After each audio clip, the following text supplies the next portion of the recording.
Match 4 of the night sees this man, Curtis Lee, and his partner, Charlee McDonough, take on the winners of the first match of the night, Dean Richardson and Danielle Randle. Not as good a break as we saw. We saw some great breaking and finishing in his first match of the night. This time, a few of the balls ending up on the side cushion, slightly scrappier layout. Yeah, the break looked like it was going to be really open. He didn't hit them bad at all. He's brought the cue ball back, but they've just kind of ended up in little clusters. Could see some mileage in this frame, definitely.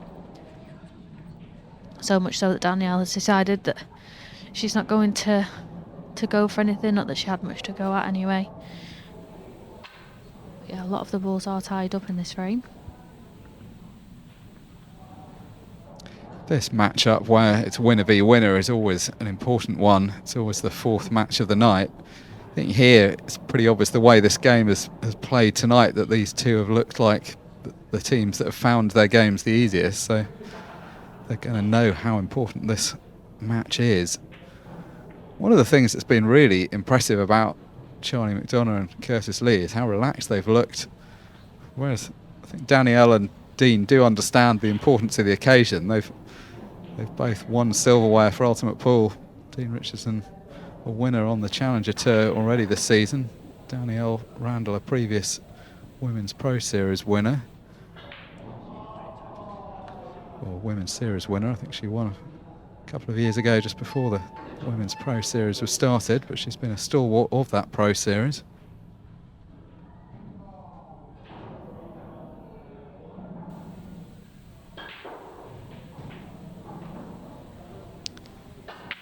Dean refusing to go for anything here.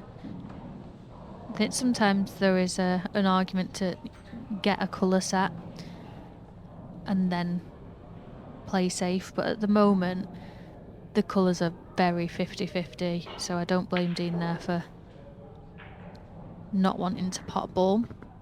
So we are still open table here.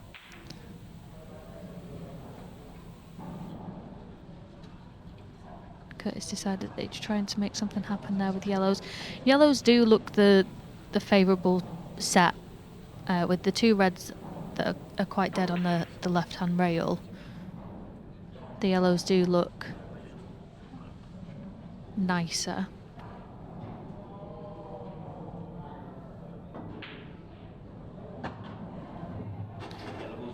Danielle agrees. It's a great double there, especially as an opening pot when you're not on a colour set. That's exactly the thing, isn't it? When you play that double as your first shot, if it goes wide, you end up just leaving everything for your opponents.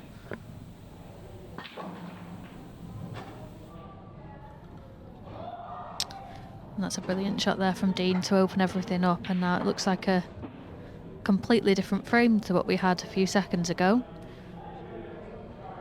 What a difference two shots make. They were scrapping over choice of colour for a while, and now yellow is very clearly the best choice. Just needs this red to pull up. Still got the ball to the middle. May still have the one to the top right-hand corner.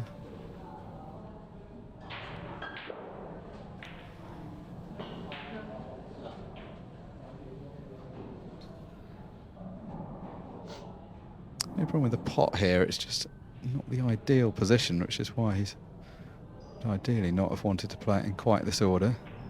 Yeah,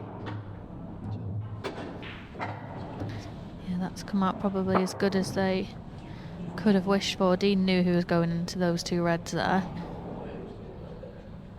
They just want to be...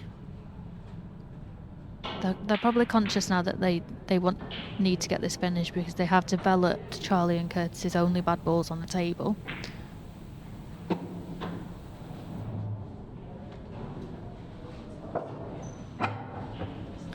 Not a bad shot from Danielle. Ideally would have liked to have pulled up short, but just had to be a bit careful with that last ball. The way she was going to cannon that, she could have lost the cue ball. As it happened, Dean was on the ball to the right, so able to come back across. Again, just a roll or two off ideal.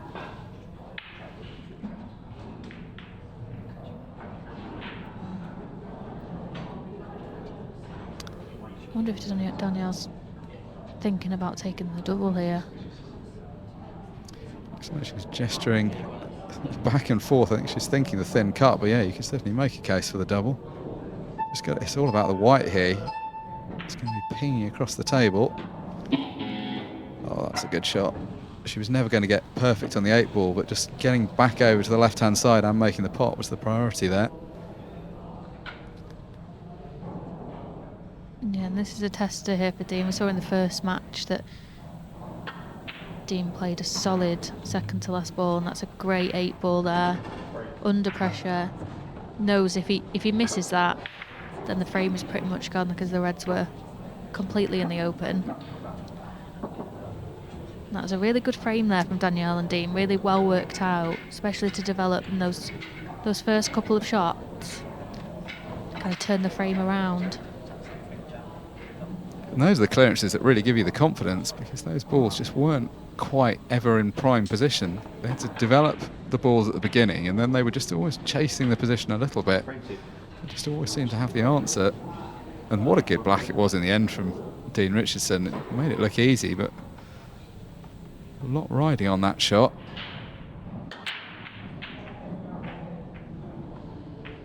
Eight ball drifting up the table, but that's going to come up short, and no other ball has found a pocket. Yeah, it's another good hit as well from Dean. We've been seeing him cut break, side break consistently well. Just didn't find a pocket there. And this is another great chance here for Curtis and Charlie, as we see Curtis come to the table.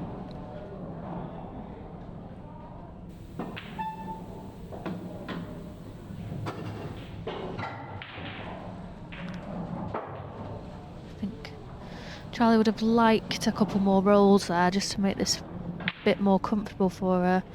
Just potentially might need to reroute unless she feels comfortable with this thin snick.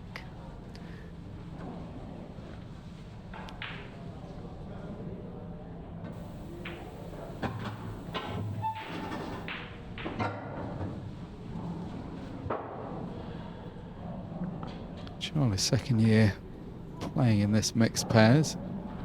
Played alongside Tommy Jones last year. Not the best outcome there. They came third in the group. Didn't quite show what they can do. Although, to be honest, the way this competition goes, you really can't read too much into group placings. Things can swing around pretty wildly.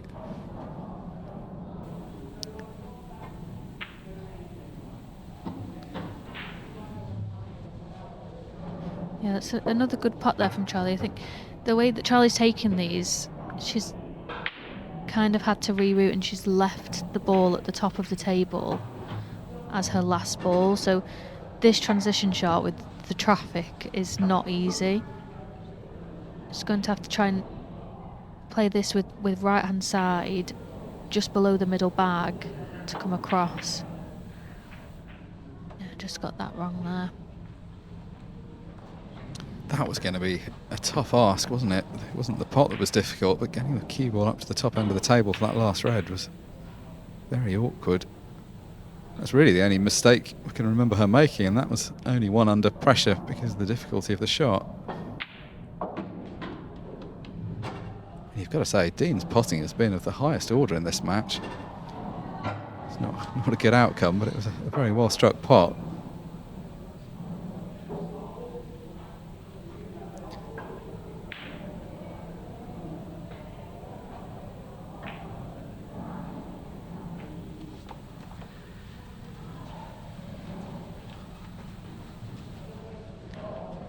Yeah, left Charlie a half a chance here. If Charlie can get to this ball with left hand side and kind of let the cue ball track down the left hand side of the table, that would be ideal. But this is a really hard shot to take on.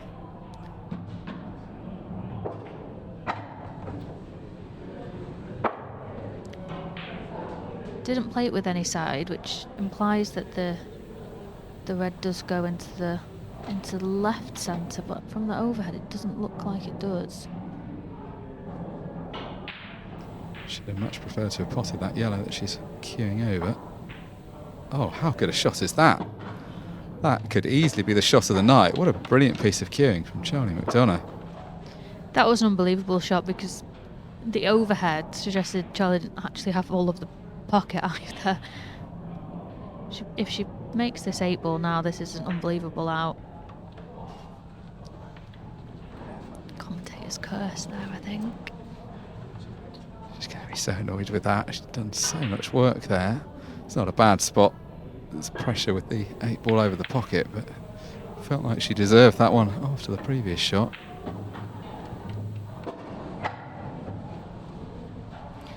I think what we've seen tonight is that Dean is really comfortable with his cueing. A lot of people might have taken the ball at the bottom of the table there, knowing that it was a slightly easier shot, not cueing across the table with the black hanging there. Dean has putted 2 very, very good long pots under a lot of pressure in this match. You can tell he feels good out there. You can tell from his body language as well. It's just the demeanour of somebody that's expecting to pot the balls. He's had a very good season. As you were saying at the beginning, he's up to number 2 on the Challenger Series ranking, so chance of pro status if he wants it for next year. That Challenger Tier 1 events which he's been playing in and which he's won one of them, the standard is unbelievably high. Maybe not quite as high as the pro tier, but in fact in some ways harder because there are more players you've got to get past to win those titles. Definitely, yeah. And I was speaking to Danielle before this, and just as we see that, we'll say sorry for that one, Dean, because I think that might have been us commentator curse. I think that's 1-1 now in the last two missed balls, isn't it? Yeah, just as I was saying, I was talking to Danielle because I wasn't familiar with Dean. As we see Charlie pot the 8-ball, Danielle said he's definitely a pro standard player. His ranking suggests that, so hopefully he'll be joining the pro rankings next year. He'll be really, really disappointed in that missed pot though.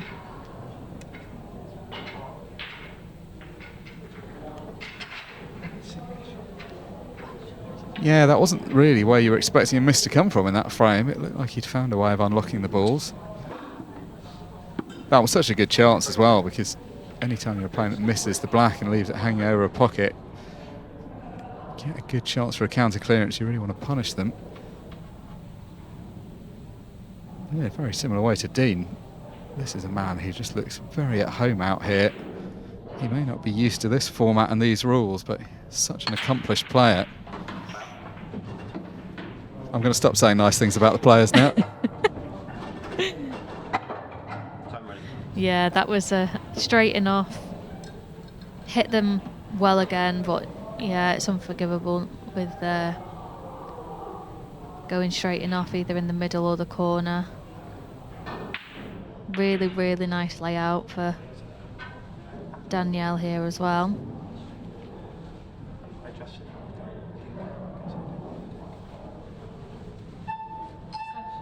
It's all kind of about mapping your finish, but there's not much here. It looks like just a few stop shots, left centre, 2 to the right centre. However you want to take them, really.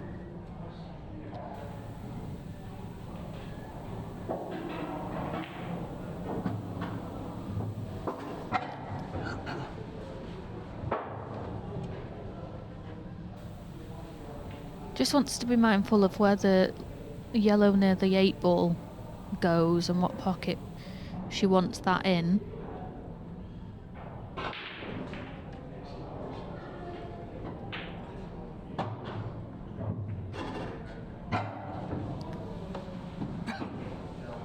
Yeah, I think the issue there was that ideally Danielle would have wanted to play both yellows in the same bag, but the cue ball landing on the cushion meant that she couldn't get to the bottom of the cue ball and therefore couldn't hold. I think now we're taking on a difficult plan. There's a chance that the yellow goes safe after this. I think she's just okay there. I think she played that quite well.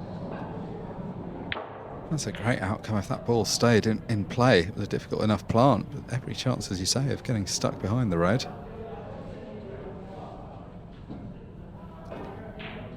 Wants to come twice across ideally now. I don't know if she's going to miss the red though. Oh, she's played that really, really well. And that's probably as nice as she could have got.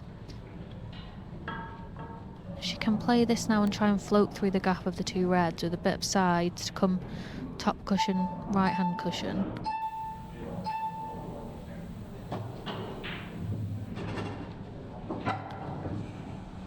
Just decided to accept what she had.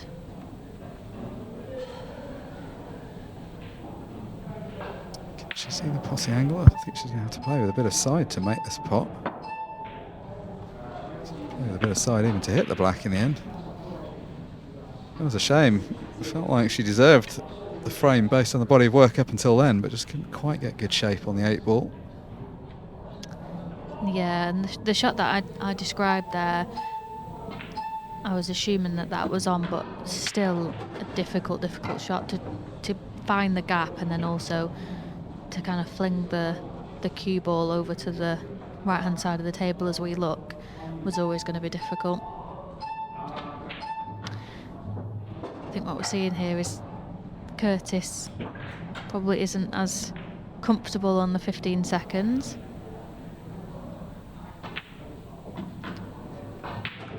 He looks like a guy that doesn't mind getting on with it and is probably quite capable of playing quickly, but just hasn't had the experience of the exact format. When you hear those pips in the background, it's just really distracting, however good a player you are. This time he has called for the extension. He just wants to make absolutely sure on this positional shot. Yeah, I think once you start getting to a point where you're comfortable playing fast, but as soon as you're dictated to say you have to play quite quick, it's a completely different kettle of fish. It's the transition as well, isn't it? You see people fine in the first part of the match, and then it's just the first few shots with that short shot clock just catches you out.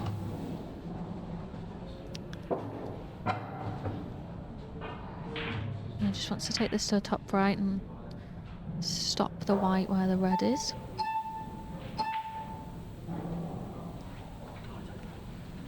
Wow, that wasn't a miss you really saw coming, given the way you'd taken the previous balls. And what a let off for Danielle. Curtis has played position for the 8 ball, thinking it was going to be him that potted it, but it's Danielle that gratefully accepts.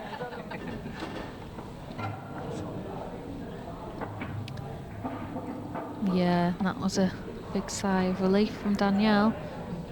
Dean and Danielle definitely be the happier of the two with this scoreline. It's been two mistakes really that should have been Charlie and Kurtz's frame, and they got one but didn't get the other.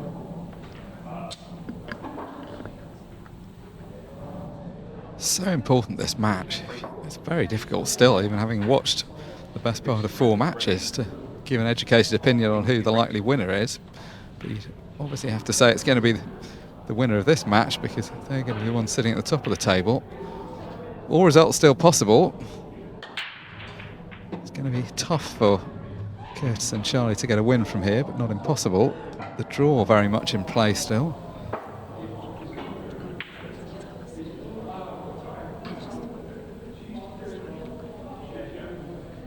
Not quite at the point where they're thinking about running the clock down, but certainly Danielle and Dean just want to stay and play here, get a choice of colour, use up a bit of time.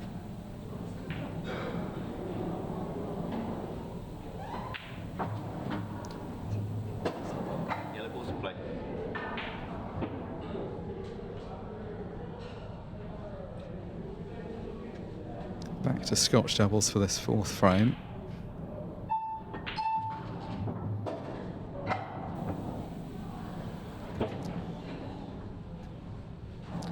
Yeah, I think Dean's just said there, try and knock into the yellow on the cushion. The only issue here is that not guaranteed to be on anything. I don't think they're on anything. I think that might be visit over. They're just a little bit away from being at the point they're completely safe. If they can get a good safety shot and not leave a pot, they've pretty much got the frame won, because Curtis and Charlie are going to have to go for something. The cue ball's come far enough though. They are on the red to the left centre. Hit away, it's pretty simple for them. There's not much to think about. They can't afford to play a safety shot because they won't have time. They've got to make a clearance, and they've got to make a clearance quickly. I think Curtis has just come a bit far here. She's going to take on the difficult plant. That was hard. That was very offset. Look of dejection as they go back to their seats. They know this match is over. There isn't enough time on the clock. Danielle and Dean won't have time to finish this clearance, but the 2-1 will be good enough for them.